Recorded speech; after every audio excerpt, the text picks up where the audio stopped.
what you thought about the video. How did it make you feel? How do you think it made other people, other Jews around the world feel watching that video? What about Amir Eshel's mother?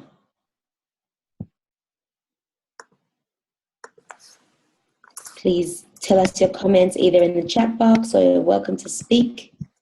We like to hear your voices as well as seeing your pretty faces.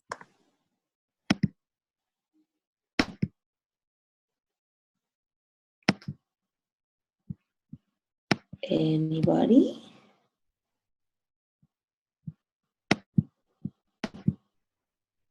How do you think it made them feel watching that? How did you feel watching that? Did you feel anything? You can say if you didn't. Don't forget you're all on mute, so unmute yourself if you want to say something. Because I know you all do. You're dying to say something. It's probably very emotional experience. In what way?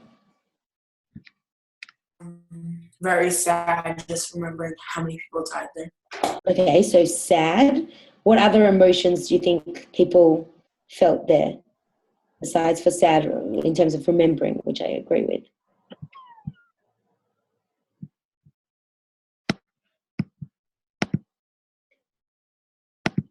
Can you imagine if people happy that it's over? Yeah, definitely, Sarah. Thank you. Well, imagine 70 years and that we survived. Not only did we survive, but we now have our own Air Force, which is flying over the place that we were cremated in. And it's an incredible, yes, thank you, Daniel, as well. Proud, definitely. Proud is a huge thing for me. I feel very proud and blessed being, seeing such a sight that on the place that we were so downtrodden, we managed to rise up from the ashes, literally. And it was an incredible thing, especially can you imagine Amir Eshel's mother, who she herself survived Auschwitz and she maybe never thought she would, to see her son flying Israeli airplanes over the place where she almost died because she was a Jew. So the backstory to this, Zach, do you want to tell it? Do you remember? No, I'll do the next part. Okay, so the backstory to this is really cool. What happened is Auschwitz is in Poland, and the Polish people said to the Israeli Air Force they can't fly too low down when they were doing their flyover. And Amir Eshel basically said something interesting. I'd like to hear what you guys have to say about it. He said the last time that we listened to you guys, things didn't turn out so well for us. So we're not going to listen to you again. What do you think about his response? Oh. Hello? Hello? Who just logged on?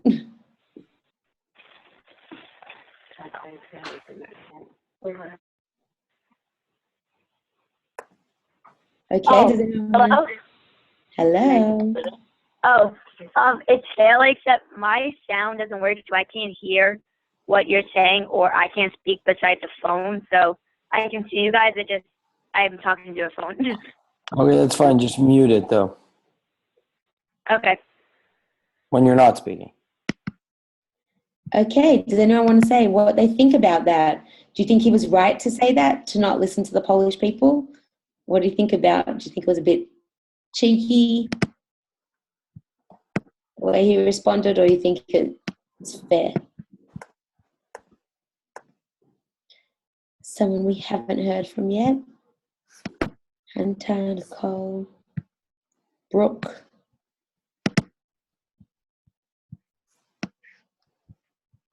Eli. Zach, what do you think about it?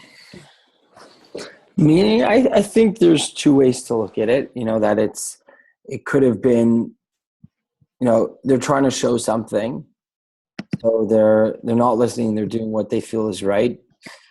So that's a nice thing. That's sort of like, showing pride, but at the same time, maybe they should have, because it's over. Very interesting. I think it was pretty good. If you're not going to show your authority at any time, that's the time to show your authority. That's the time to say, look, enough is enough. You've done enough damage to us. But I guess it's a matter of personal opinion. Okay. So we're going to move on now. Right. So we basically just there connected what was our whole first unit of the Holocaust to now, which we're going to talk about being Israel. But before we get there, it's a really important question. And Michal, if you don't mind going to the next slide. Really, this is the question which we wrote. I'm going to expand it just a little bit. But the idea, we'll start with this. And if you guys can just write this in the chat box. Question is right there. Or you could speak, and we see people, right? So it's not like you're just looking into space. We see you, right? But is how do you know when something is yours? And it's a little bit of a vague question, a little bit general, but how do you know something is yours? Meaning, if you have I don't know, like you want to eat your lunch, and then someone takes it from you. What makes it yours? That he's taking it from you, that it doesn't belong to the other person. So Daniel starts, if you win it or buy it, in your possession, might have your name on it, once given to you. Good? Anything else? Right?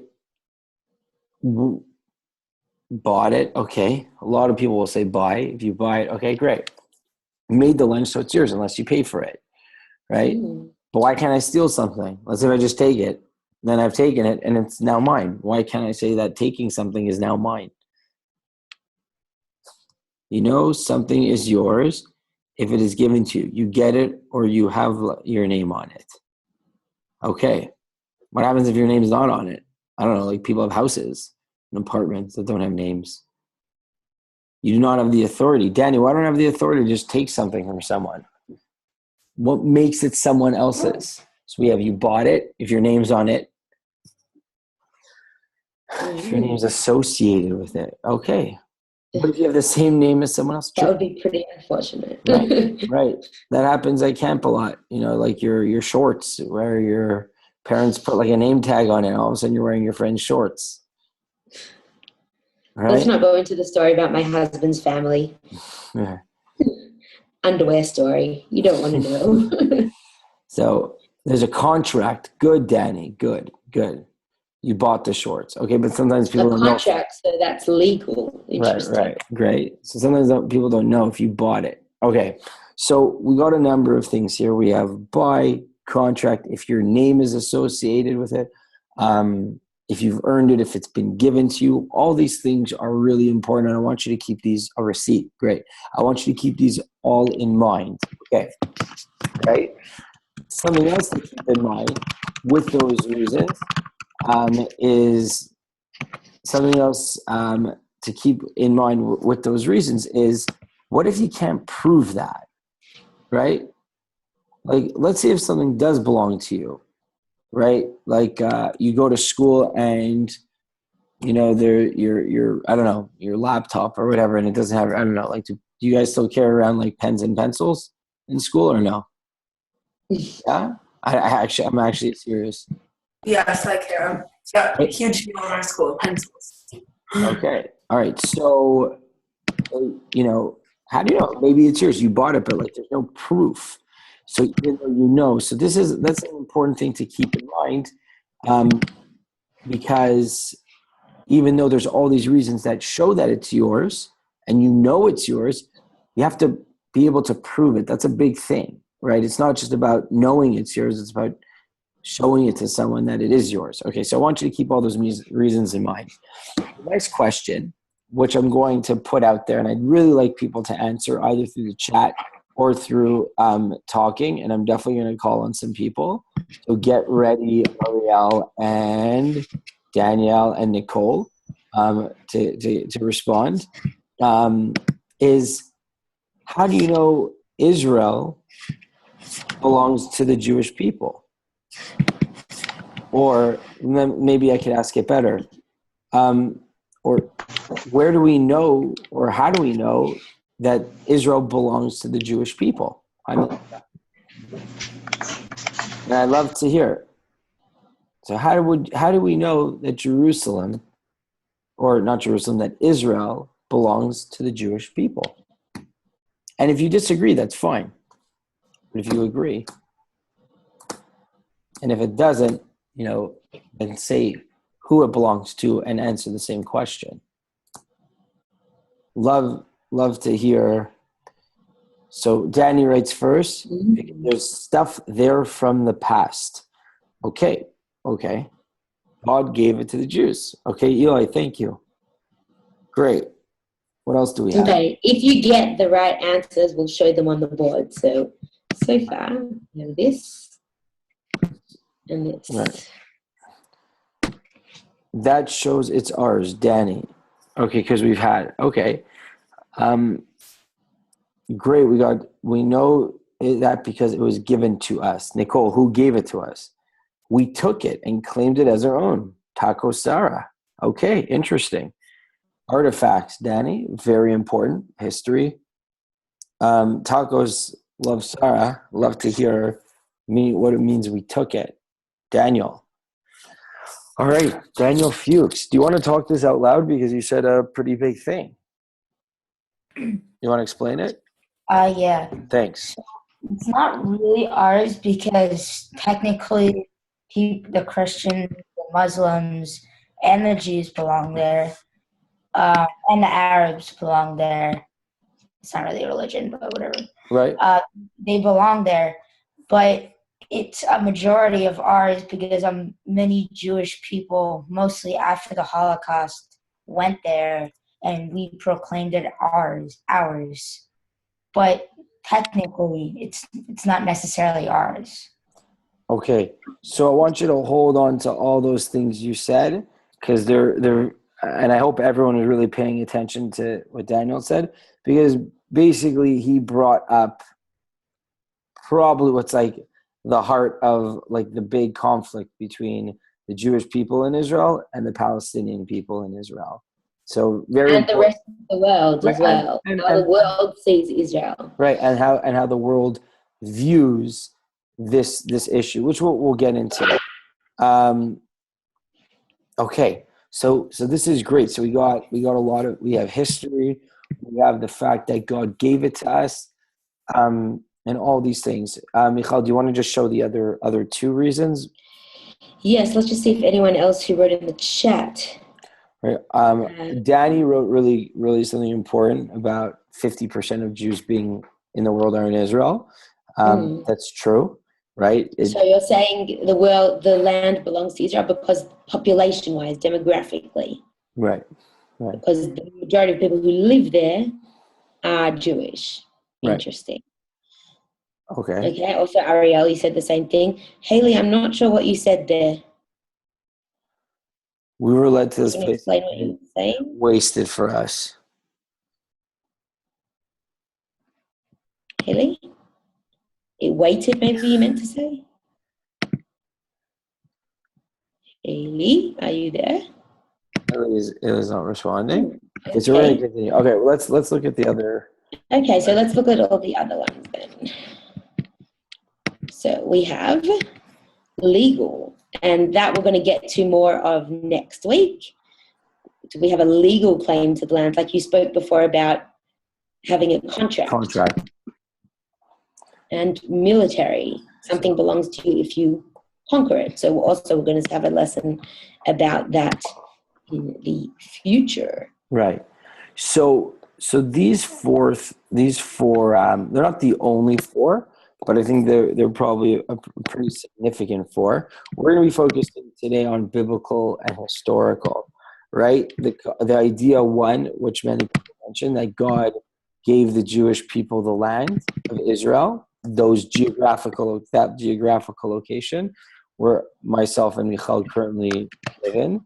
right? And then historical, that we have a historical claim to the land. Can anyone maybe explain what that means, a historical claim to the land? Anyone want to try? Anyone know what that means? I don't want to just throw out words that you don't want to try. How about this? Thumbs up if you understand, thumbs down if you don't. You have to the side. Okay, a little bit. Rachel, do you want to try explaining what it means? Yeah, you don't have to. You're shaking your head. You want to. Sarah and Danielle wrote something in the chat box. We have so much history that it is technically ours. We've just had it a long time. Okay, right. So thank you, Sarah and Danielle. You guys are leading there. Basically, a historical claim to the land means that if history shows that we've been there or have had some type of ownership of the land in the past, and that's continued, and there's some type of connection historically with the Jewish people as a nation, not even as a religion, but as a nation connected to the land, then that means something, right? It's the same thing, and I don't know how, and I'll bring this up a lot during these discussions, but it's the same thing how in the United States, how a lot of the native Indians, the native Aboriginals, claim land in America, right? Because they were technically there first. They have a historical claim to the land, and then the Europeans came in, and and so on and so forth, right? But that's a very important thing. Okay, so are there any questions about these things? Because what we're trying to do here is, in these next couple of classes, explain to you why the Jewish people have a claim to Israel. Basically answering the question of why do the Jewish people belong in Israel.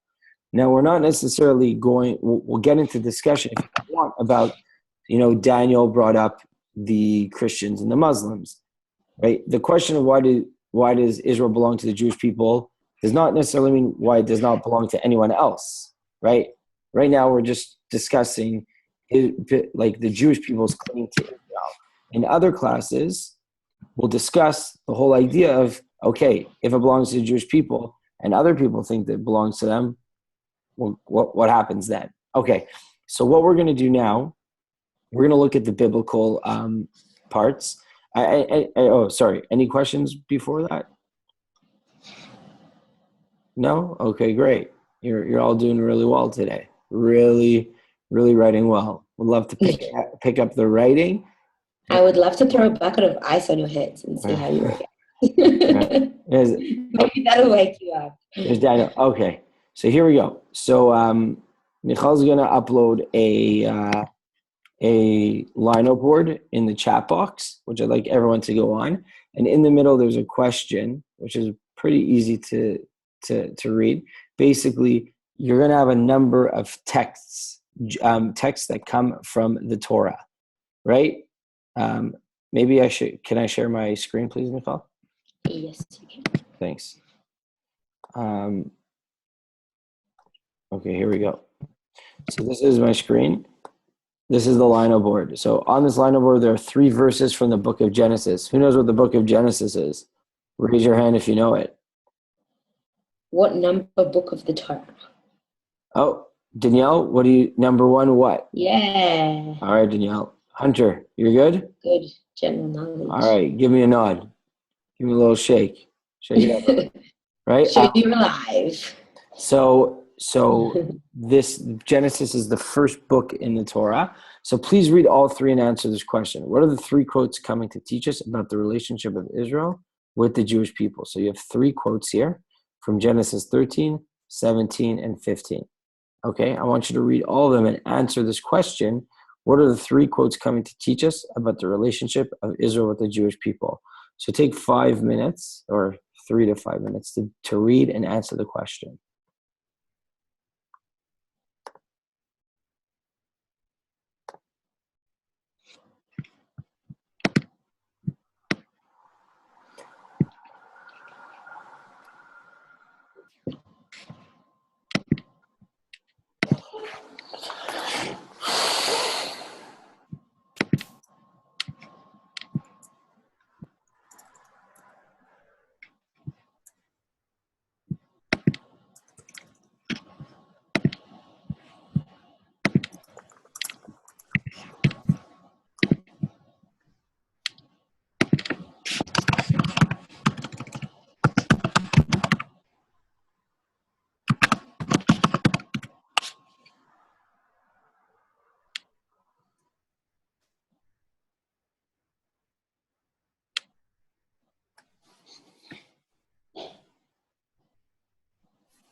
So let's see how we're doing. So far, we don't have any responses. People writing?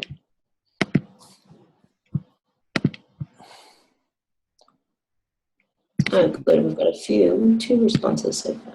Melissa, you're good?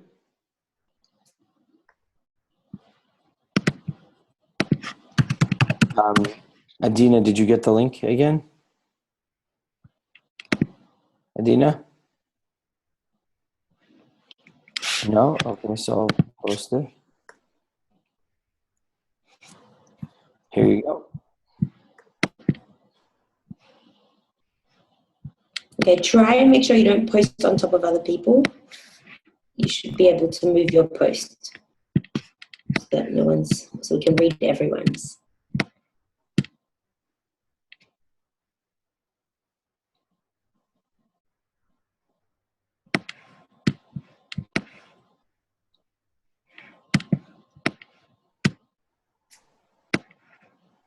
I've seen some very interesting points here. Really interesting.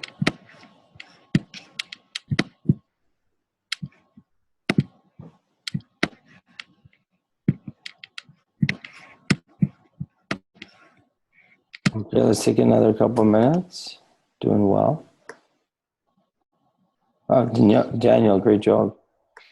People are really writing good things. You can also think about whether this is proof enough. Wow. Whether this is proof that it belongs to the Jews. Is this quote in the Bible proof? And Melissa, who was it? Oh, it's all gone. Daniel, you touched on this. Daniel. What's up, Hayden? You good?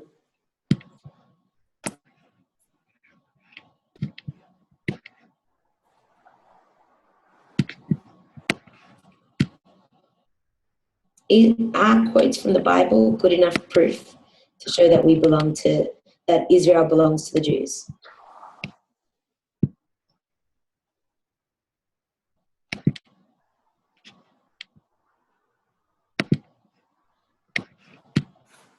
You can add that onto the liner or in the chat box. Sarah, you said yes. Okay. What could be a problem with that if you only had the Bible as proof?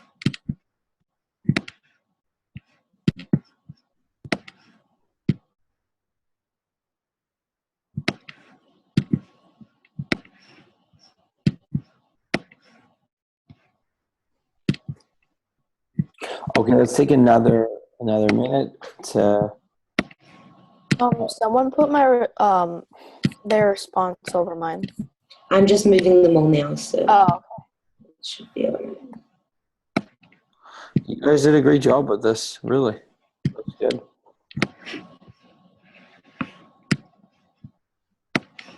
All right, Michal fixed up all the. If you just refresh the page, you should be able to see all the latest stickies and everything's all. Okay, so I'm going to share my screen with everyone, and even though everyone can see, just to see everyone, right? Like most, let's look at Eli's. Eli, you want to read yours? Eli. Okay. Jewish people's relationship with Israel is that they were promised by God that they would be able to settle and live there. Right, awesome. Okay, so he brought up a bunch of things.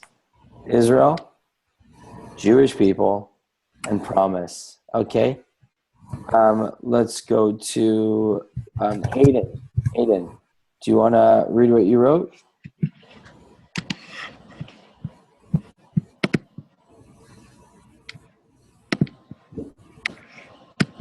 Okay, so we're going to move on. Let's see who else. You know, everyone pretty much has written really good things. Some people just a little bit more, expand a little more. But really, right now, Nicole wrote this. They were trying to show us that Israel's meant to be for the Jewish people, right? It says that they're for the Jews, right? This is all really good stuff, because when we talk about biblical from the Bible, right? It says that God promised the Jewish, they weren't called the Jewish people at that point, a whole other story, right? But Avraham, Israel, Abraham's descendants, right? All of us, right? That we were going to be getting this geographical location called Israel, and it was going to belong to us. Until this day, it still does, right? It's still there, and there's still Jewish people living there. And that's a really significant part. Now, like Michal asked, and a lot of you said, can I go around to people in modern day in the 21st century and be like, Israel belongs to me because God promised it? They'd be like, I don't believe in God. I don't believe unless they're Seventh-day Adventists. right, or I don't believe in your God, or so what? Maybe that promise is over. Maybe some people wrote eternity, right? Like, but I don't think it's something to downplay. Like, I don't necessarily think that I could go around and tell like the non-Jewish world or even the Jewish world that Israel belongs to Jewish people because of the Torah. But I think for Jewish people, that's an important thing to know, that Israel has been something that in our eyes, not necessarily the world's, and not necessarily a way to, argue with people about it, but in our eyes, this is something that was given to us. And in our eyes, we have a claim to this land because it was promised to us by God in the Torah. And I think that's a really important part, right? Not everything's always like, sometimes like someone takes my cell phone and my name's not in or whatever because it's dead and they erased all my information. I know it's my cell phone because like I have a really bad case, and my mom gave it to me, before I moved to Israel, right? So like that's important to me. It may not work in like court or anything, but it's important to me to know that something belongs to me because it was given to me because God promised it. So that's important. That's what we'd like to start with. Yeah. I think also what's something that's really important to note is that we didn't give you all the biblical sources on this lino. If we did, it would be full. Because the promise started with Abraham, and it continued with his son Isaac, and it continued with his son Jacob, and then it continued to the whole nation. And the whole Bible is full of repetitions of this one promise that started so long ago, continuing throughout the generations. So it's something that's really important to remember, that it's not about one person or one time. It's something that a promise that is continued to be upheld even to this day. In our prayers, we mention this promise all the time. And when we talk about the covenant, also Brit Milah, when babies are giving a circumcision, it's part of that bigger promise that God promised Abraham that he would be a great nation. And part of that is that he would also reside in Israel and that Israel would belong to him. So that's also something important to note. Did anyone want to say something more about their what they said? Do you agree or disagree with what we just said now?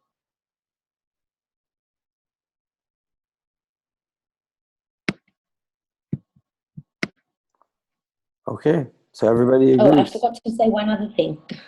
Sorry. One other thing that's in the Bible, besides for the promise of the land, we also see that a lot of, we see that Abraham and David purchased land as well. And you have the records of them purchasing land in Israel, which, if you were talking beforehand about if you buy something, it's yours. So, that potentially could be another claim to the land. All right. Shall we? Unless anyone has something to say, do you think that it could be a claim? Yes, no?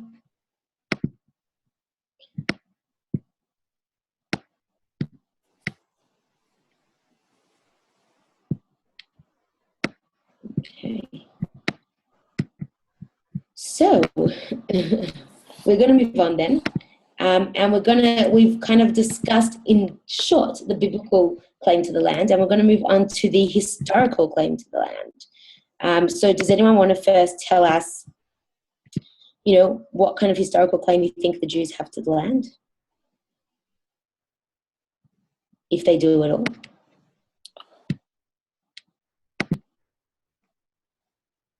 What about history and the Jewish people in Israel? We've had it for a Artifacts. long time. Great. Artifacts and records. Good. What type of records? Who said we've had it for a long time? Me. I missed that. It was me. Oh, okay, Danny. Okay, great. Okay. So we're going to look now. I'm going to ask you this question in another way. Okay. First of all, this is another thing that we forgot to mention with Bible. Obviously, Jerusalem was the center of worship, and that's where the temple was. And that was also a huge part of the Bible and the central place that Israel has in Judaism. And when the temple was destroyed, the Jews were sent into exile. So this is where the question comes in of the history. How is it possible that if the Jews hadn't been in Israel for a really long time, how is it possible they have a claim to the land, that the Jews were exiled from the land? So if you look at this picture that I've got up here, can anyone tell me what they think this song is? Or this poem? See if you can read any of the words. Who can try reading it and telling us? Come on. Oh, nice, Danielle. Oh, very good. Give it up for Danielle. Very good. Is it the same Hatikva that you know today? Or are there a few differences?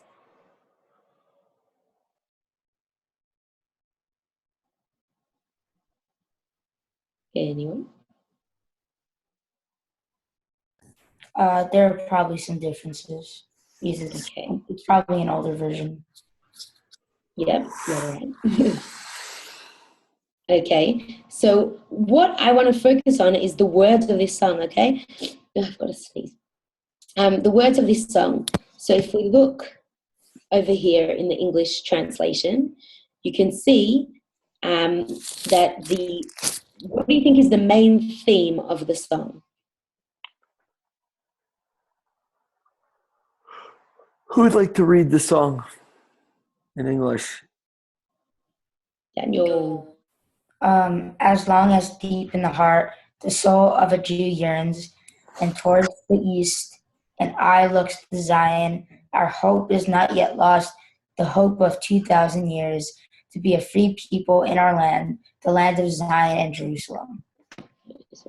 Yes, correct, Danielle. Hatikva does mean hope. Thank you, Daniel. Thank you. That was a good reading of Hatikva. I think it's actually a very good translation from the Israeli government. So what's the major theme? What's this idea? What's this hope of 2,000 years?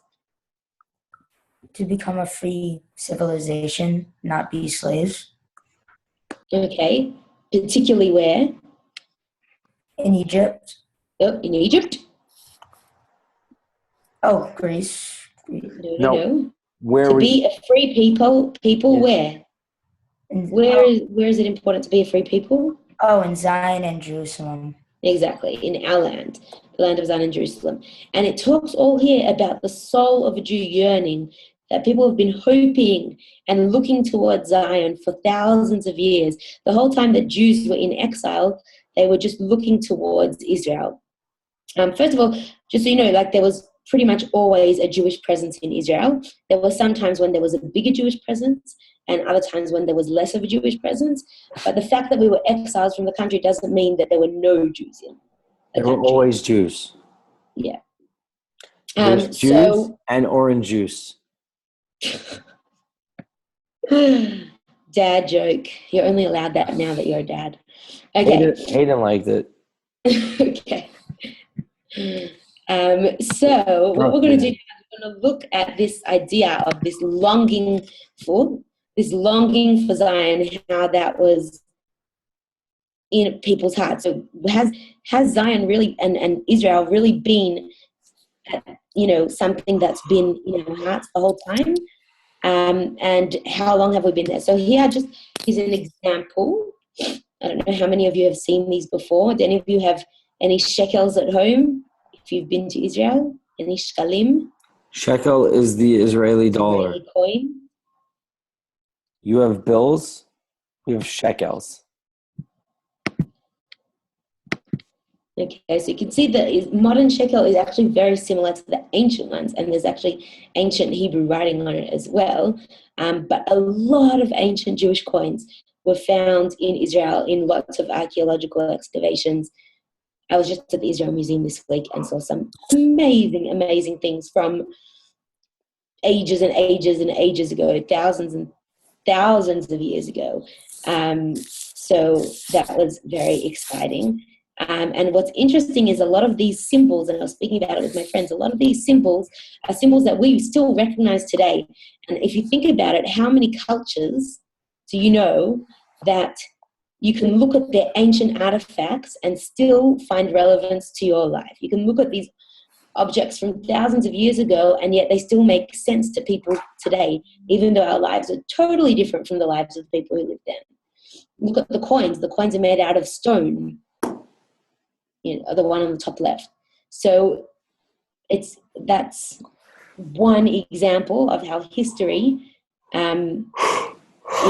besides for coins is just one example of all the archaeological things that have been found here. Some things, even as some archaeologists even say they found the Palace of David, which is pretty cool. Okay. We'll skip that till later. Okay, one other thing is, have you guys ever seen this map before? No? You might see it in school at some point. It's not actually a very clear picture. Oops. I'll see if I can make it a little bit bigger. But basically, this map is from the year 1581. And what city do you think is in the center New Jersey. of the map? Is New Jersey a city? It's not a city. I'm not even American and I know that, right? What city do you think? Yes, Danielle. You are on a roll today. Jerusalem, okay? Jerusalem is in the middle of this. And that shows, as we spoke about earlier, the significance of Jerusalem and Israel, not only to Jews, but also to Christians and Muslims. And this map was actually made by a German from the town of Hanover. And you can see, thank you everybody, and you can see that that Jerusalem is really the center, because they believe that Jerusalem was the center of the world. And obviously this was true for Jewish people as well. And you can see on this map, what do you think this is a map of? If you turn it upside down, as in the left-hand side is north and the right-hand side is south, what country do you think it is?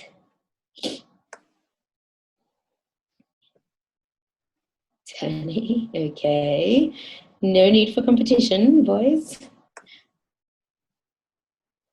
Israel, okay. How do you know that it's Israel? Because we're talking about Israel? Or there's another reason? I see. It looks like it. Okay, good. You can see on the one side, Yam HaGadol is the Mediterranean Sea, on the left, just on the bottom.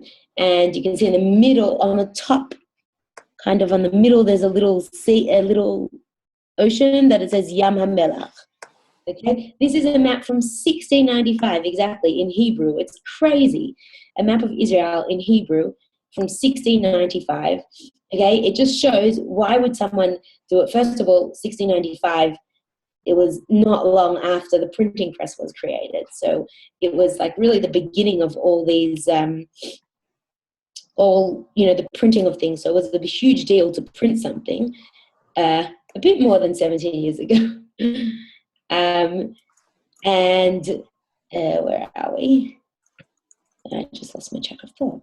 Oh, and it's really amazing to see that that was something that was at the forefront of their minds, to make a map of Israel. Anyone want to do the maths? You can figure out how many years ago it was.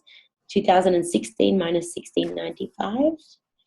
And let us know Where afterwards. does the first gets chocolate? Chocolate. Is that correct? I'm not the maths person. Zach, are you more of a maths person? Yeah, I'm letting them answer. Okay, so it's either 317 or 321 from what you guys say. Either way, a long, long time ago. So we're going to move on now to a special personality. So we talked about, the 1500s, 1600s. This is even before then. There was someone called Rabbi Yehuda Halevi, and I'm not going to speak anymore. I'm going to leave you to watch a video about him. And then once you've watched the video, you're going to have a Google Doc that you're going to comment on. Actually, before we watch the video, I'm just going to show you the Google Doc. So if you just look at the Google Doc, oops, I'll just stop sharing and share it here.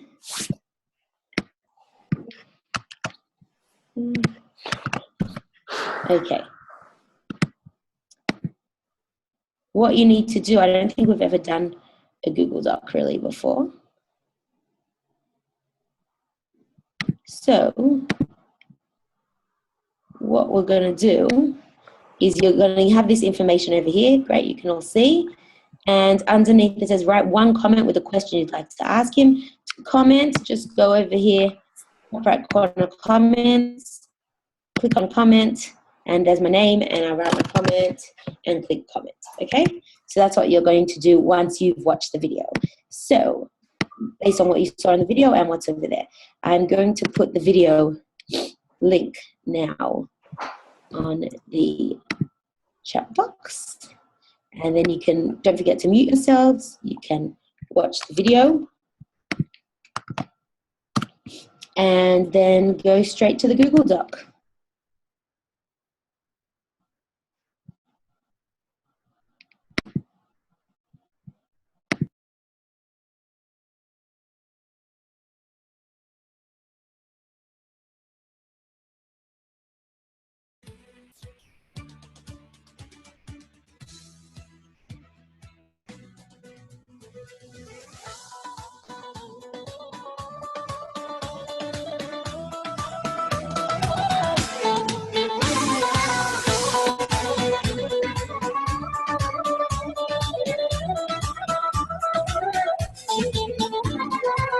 ארץ עמדה טובה, טובה וחבה, ארץ שלנו, של אבותינו. ארץ עמדה טובה, טובה וחבה, ארץ שלנו, של אבותינו. ליבי במזרח, ליבי במזרח, בנופי בסוף מערב. לי, לי, לי, לי, לי, לי, לי, לי, לי, לי, לי, לי, לי במזרח. לי, לי, לי, לי, לי, לי, מיכל. מיכל. Mute everyone. Mute everyone.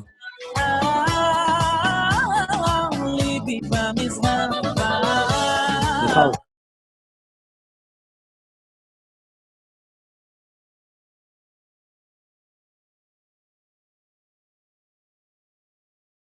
Where do you put your answers?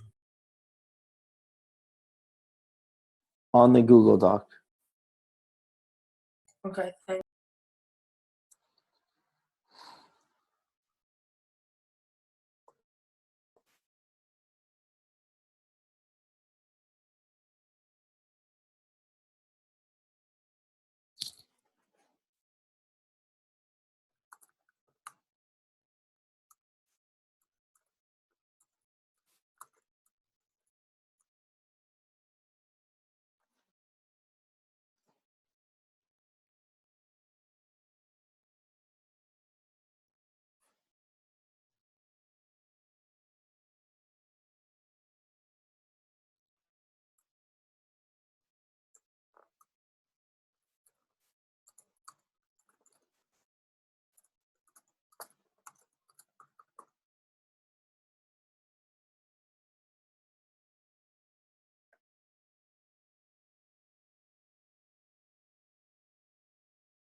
All right, let's take another couple minutes.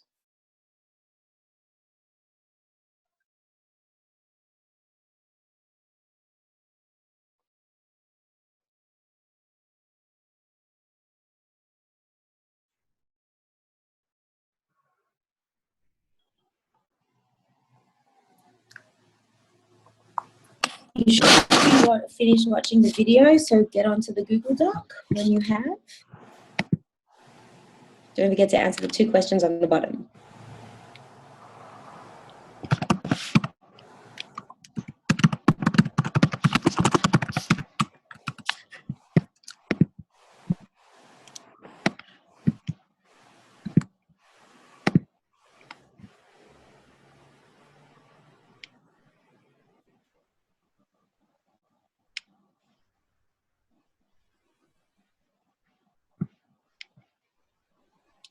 If you have any problems, just let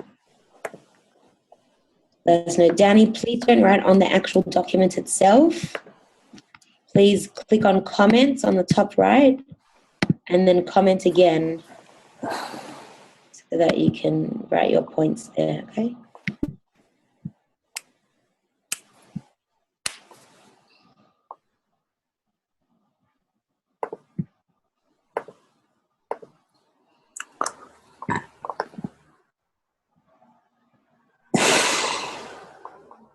Okay, so far only one person has responded to the Google Doc.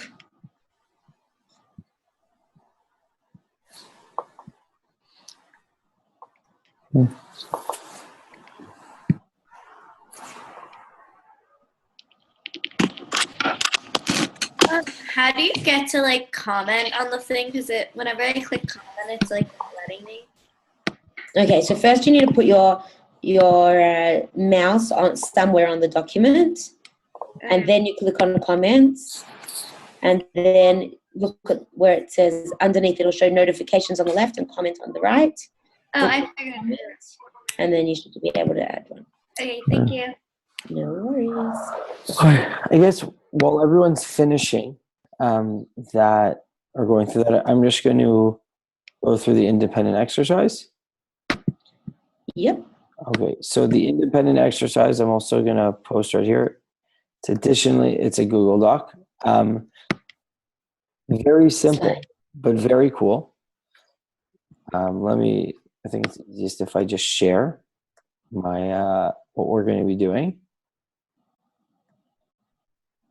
Let's see, it should be here. It's called Design Your Own Israeli Flag. Everyone here, I'm pretty sure, knows what the Israeli flag looks Zach, like. we can see your emails. Oh, they're my emails. Okay, so we're showing the wrong thing. Sorry. Let's see how this works. It should work now. Sorry. So everybody knows what everyone knows what the Israeli flag looks like. What I want everyone to do is design your own Israeli flag, right? We all know what the Israeli flag looks like now, but what if it didn't? What if you were able to design a new Israeli flag? So I want to see everyone's technological skills here, how good your graphic design is, right? The government of Israel is looking at making a new flag, and they've hired you to make it. Brooke, they hired you, right? These are the instructions. With all the information you learned today in class, design what you think should be the new Israeli flag. So we talked about our two very important claims on the land of Israel. One being biblical, like religion, God promising, and the other historical, that we've been there, that we've spent time, that we've had our capital, that we've had artifacts and all those things. Every person, some people are already doing it. Danny Kroner's already on it. Sarah's already on it. You're going to take one of these, you're going to create your own, everyone gets their own slide. And what I want you to do is design it, and make sure, and please don't forget to put your name at the top of the page. So I don't expect, you don't need to take 10 hours to do this, but, be a little bit creative and try to incorporate, right, some of the ideas we learned today. Like when you think of the American flag, why is it this Star-Spangled Banner, right? Like all these things that are very important, like they represent a lot. Okay. and you're already doing great. Carl, you want to finish off with anything? Yeah, sure. So first of all, I'm sorry that we were in a bit of a rush at the end for the Rabbi Yehuda Halevi thing, but basically what we wanted to show you all is that for years, and didn't matter where they were in the world, Jews have always been longing for Israel. And the question is, how did that longing for Israel get translated into the state? And that's what we're going to start looking at next week, about how Israel started becoming a Jewish state. It was a long process, but after all these years of longing, how did that eventually happen? You're all doing incredible jobs on the independent exercises. Let's see if next week we can get everyone. No, in 3 weeks. We're not seeing in 3 Oh, weeks. yes. Sorry. We're not seeing you next week or the week after. Enjoy your President's Day weekend. And I don't know what's the week after that. We will see you back on the 29th. And we hope you enjoyed our class. And we'll see you, 2 weeks time. Bye.